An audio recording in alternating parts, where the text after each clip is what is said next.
में भक्तों की बहुत परीक्षा होती है। बहुत से लोग हमसे कहते हैं महाराज आप विचलित नहीं होते हैं। हम कहते हैं भैया परीक्षा उसी विद्यार्थी की होती है जो पढ़ता है। जो पढ़ाई करता है वही तो परीक्षा देता है, जो पढ़ेगा नहीं तो वो क्या खाक परीक्षा देगा। और मैं तुमसे भी निवेदन करूंगा, बागेश्वर धाम के पागलों, आज की कथा सुनने वालों, तुम्हारे जीवन में संकट आए या कोई तुम्हारी खिल्ली उड़ाए, कोई तुम पर उंगली उठाए या कोई तुम्हें भला बुरा कहे, तुम डिगना नहीं, तुम परेशान नहीं होना। लोग निंदा उसी की करते हैं जो जिंदा होता है। निंदा उसकी होती जो जिंदा होता है, जो जिंदा नहीं होती उसकी क्या खाक निंदा होगी।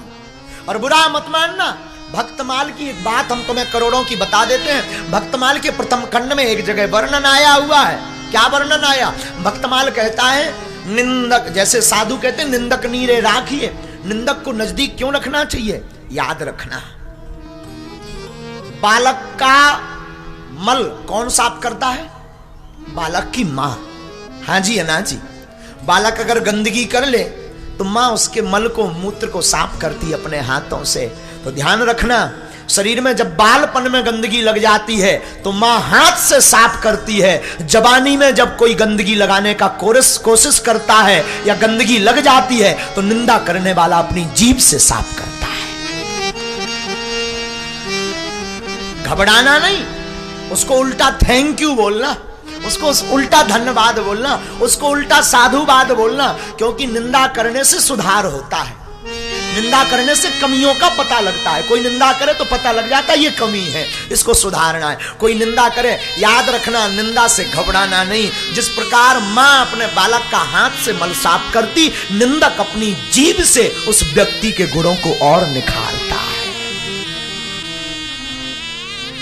मीराबाई घबराई नहीं, कितने ताने नहीं सुने मीरा ने। इस संसार में भक्तों को बहुत परीक्षा देनी पड़ती। जब तक तुम बुरे रहोगे, जब तक तुम गलत काम करोगे, कोई तुम्हारे ऊपर उंगली नहीं उठाएगा। जिस दिन से सज्जन बन जाओगे लोग पीछे पड़ जाएंगे। पर याद रखना, तुम घबराना नहीं, तुम टूटना नहीं, तुम भागना नहीं, तुम बहकना नहीं, और तुम आवेश में आकर के कुछ बोलना नहीं। तुम तो मुस्कुराना। किसी को क्रोध आ रहा हो तुम मुस्कुरा दो तो उसका पारा और बढ़ जाता है। कोई बहुत गुस्सा में हो और तुम धीरे से कहो ओहो फिर तो मैं देख लूंगा, ओए होए होए, फिर सामने वाले की बॉडी एक्टिविटी देखो, बिच्छू जैसा डांस करेगा। अब भी कुछ नहीं बोल रहा तो वो और भन मैं काट दूंगा। हाँ अच्छा, किसी को गुस्सा आ रही हो तुम मुस्कुराओ, फिर उसके भीतर का वो वाइब्रेशन देखो कितना प्यारा होता है, बहुत गजब का होता है। ये प्यारे, ये हम नहीं कह रहे, भगवान कृष्ण से हम तुम्हें सिखा रहे हैं। हमारे भगवान कृष्ण ने जिंदगी में मुस्कुराना सिखाया। मानो भगवान कृष्ण कहना चाहते हो कि अगर तुम्हें लड़ना नहीं है, किसी को मारना नहीं है और शत्रु को हराना है तो वो कुछ भी बोले तुम मुस्कुराना शुरू कर दो, वो अपने आप हार जाएगा। किसी को गुस्सा आ रही हो और तुम मुस्कुराओ, हाय हैंडसम, अब वो फिर और तो फिर तुम जरा और प्यारी सी मुस्कान दे दो। आहा क्या गजब का नाच कर रहे हो, क्या गजब का बोलते हो। वो अंत तो गत्ता सिर पटक लेगा दीवार में। हाँ जी या ना जी, बोलो ना।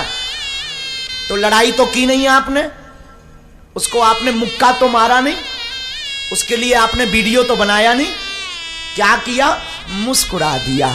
मौन करोड़ों समस्याओं का समाधान है। मौन करोड़ों समस्याओं का समाधान है। जो व्यक्ति ज्यादा मौन रहता है, कोशिश भर उसके जीवन में समस्याएं आती नहीं है, आती हैं तो वो मुस्कुरा देता है तो वो भाग जाती हैं। भक्तों को बहुत, पागलों घबराओ मत, भक्तों को बहुत कसौटी पर, कितने लोगों को नहीं, हमारे बागेश्वर धाम के पागलों को तो बहुत कसौटी पर, न जाने क्या क्या कसौटियां कसनी पड़ती। कई बार कई कथा सुनने आते हैं तो तुम्हें घर पे भी सुननी पड़ती। बड़ी भक्तन बनी, बड़े पुजारी बने बागेश्वर धाम के, अब देख लें तुम्हारे महाराज बचा पा रहे हमारे चांटा से कि नहीं, न जाने क्या क्या कहेंगे। पर तुम घबराना नहीं, तुम मीरा ना भी बन पाओ चल जाएगा, तुम भक्त ना भी बन पाओ चल जाएगा, तुम किसी भक्त के दास बन जाओ, चमत्कार हो जाएगा। हम तुम्हें मीरा बनने को नहीं कह रहे कि तुम भी जहर पियो। जहर पी लोगे दूसरे दिन 302 में गुरुजी लटके जाएंगे। मीरा मत बनना, जैसे हो वैसे ही बढ़िया हो। ना ना ना, मीरा नहीं बनना। मीरा के किसी भक्त का हम एक आज हम पत्रकार को बोल रहे थे, भैया कोई सनातन का काम कर रहा, तुम उसकी अगर बुराई नहीं कर सकते ना, उसके बगल में तुम खड़े नहीं हो सकते ना, तो उसके पीछे खड़े हो जाओ। तुम हथियार मत लेना, बस पीछे खड़े हो जाओगे तो जो सामने वाली पार्टी होगी वो देखकर अपने आप डर जाएगी कि इसके साथ बहुत भीड़ है। और हम तो कहते पीछे खड़े बर हो जाना, पिटने की बारी आए तो सबसे पहले तुम ही भागना, नो प्रॉब्लम। परंतु जब हजारों लाखों करोड़ों की भीड़ दिखेगी अपने आप भाग जाएंगे। मीरा ने बहुत कसौटी सखी। मीरा ऐसी बहुप्रसिद्ध नहीं हो गई। मीरा ने ऐसे ही माधव को नहीं पाया, मीरा ने ऐसे ही गोविंद को नहीं पाया, मीरा को हमारे ठाकुर जी ऐसे ही नहीं मिले। मीरा ने बहुत कसौटी पर अपने आप को कसा प्यारे, बहुत बहुत।